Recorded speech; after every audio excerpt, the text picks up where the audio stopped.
Shalom dan selamat pagi Bapak Ibu Jemaat HKBP Resort Sungai Langkai. Kita akan mendengarkan firman Tuhan, kita berdoa.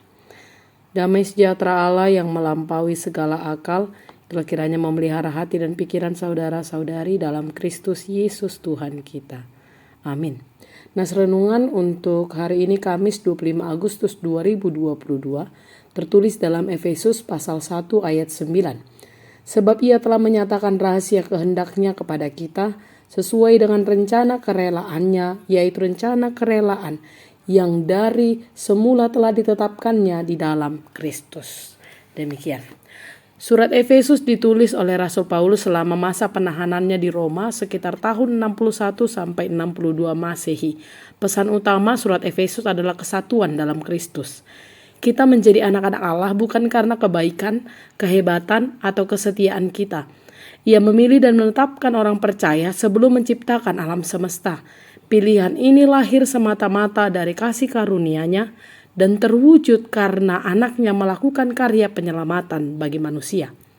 Sebagai anak, ada hak yang harus kita terima dan ada kewajiban yang harus kita jalankan. Di dalam Kristus, hak kita adalah memiliki warisan yang dimateraikan dengan Roh Kudus, yaitu surga kekal. Kita juga akan menerima berkat rohani seperti kasih karunia, damai sejahtera, dan seluruh kepenuhan arti keselamatan. Akan menjadi pengalaman real sebab ia setia menyertai perjalanan hidup anak-anak yang dikasihinya. Langkah selanjutnya adalah menjalankan kewajiban. Sebagai orang pilihan, seharusnya kita mencerminkan kemuliaan Tuhan yang telah memilih dan pemilik hidup kita.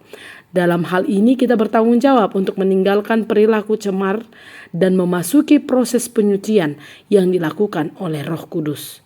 Kemudian bergandengan tangan dengan seluruh umat manusia, membawa kasih Kristus yang telah kita terima dan alami kepada orang-orang yang belum mengenal Dia, agar mereka pun dapat dipersatukan dalam karya penebusannya. Maka pancarkanlah kemuliaan Tuhan yang telah memilih dan memiliki kita secara utuh dan penuh melalui sikap hidup kita, sehingga dunia dapat melihat tanda bahwa kita adalah milik Allah. Amin. Kita berdoa. Terima kasih Allah Bapa untuk firman-Mu yang telah kami dengarkan pada saat ini. Engkau adalah pemilik kami, biarlah kami melakukan sesuai dengan kehendak-Mu saja. Dan hidup kami, biarlah Tuhan yang berkuasa dan menjadikan kami sesuai dengan kehendak-Mu. Kita sama-sama mengucapkan doa Bapa kami yang di surga, dikuduskanlah nama-Mu, datanglah kerajaan-Mu, jadilah kehendak-Mu di bumi seperti di surga.